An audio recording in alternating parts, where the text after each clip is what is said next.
কোরবানির পশু জবাই করার সঠিক নিয়ম কি? কিভাবে একজন মানুষ নিজের কোরবানি নিজের পশুটি জবাই করতে পারবেন?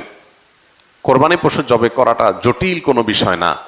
আমাদের সাধারণ মানুষের মধ্যে এক ধরনের ভীতি কাজ করে, ভয় কাজ করে। আমরা মনে করি যে কোরবানি পশু জবের অনেক নিয়ম কানুন আছে, যেটা একটু এদিক সেদিক হয়ে গেলে আর কোরবানি হবে না। এটা আমাদের অনেকেরই অহেতুক ভীতি বলতে পারি। খুবই সিম্পল এবং খুবই সহজ একটি বিষয়।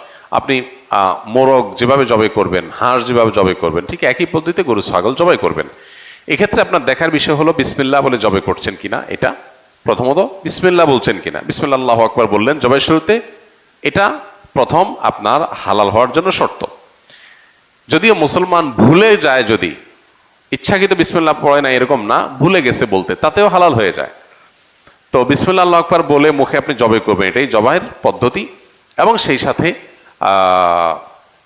ভালো করে শুইয়ে পশুকে যাতে কষ্ট কম দিয়ে জবাই করা যায়, সেজন্য ধারালো ছুরি নিয়ে আপনি পশুর কণ্ঠনালী গলায় আপনি ছুরি চালনা করবেন। এখানে ছুরি চালনা করার পর দেখতে হবে যে বড় যে নালীটা, খাদ্য নালী, যেটা দিয়ে খাবার নামে, ওইটা কাটা গেছে কিনা। শ্বাসনালী মাঝারো সাইজের যেটা আছে সেটা কাটা গেছে কিনা।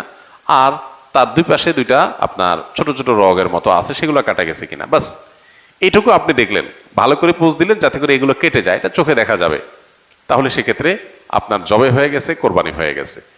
এরপর আপনি এই পশু জবের সময় বিসমিল্লাহ আল্লাহু আকবার বলার পাশাপাশি আরেকটা দোয়া পড়তে পারলে ভালো, না পড়লেও কোরবানি হয়ে যাবে, জবে হয়ে যাবে। সেটা হলো আল্লাহুম্মা তাকাব্বালহু মিন্নি, আল্লাহ এই পশুকে আমার তরফ থেকে কবুল করেন, এবং আমার পাশাপাশি শরীক থাকলে আল্লাহ অমুক অমুক সহ সবাই পক্ষ থেকে, বা নাম না নিতে পারলে আল্লাহ এই পশু যারা যারা কোরবানিতে শরীক আছে সবার পক্ষ থেকে আপনি কবুল করেন, যেমন কবুল করেছেন মুহাম্মদ সাল্লাল্লাহু আলাইহি সাল্লাম থেকে ইব্রাহিম ইসলাম থেকে। বাস শেষ।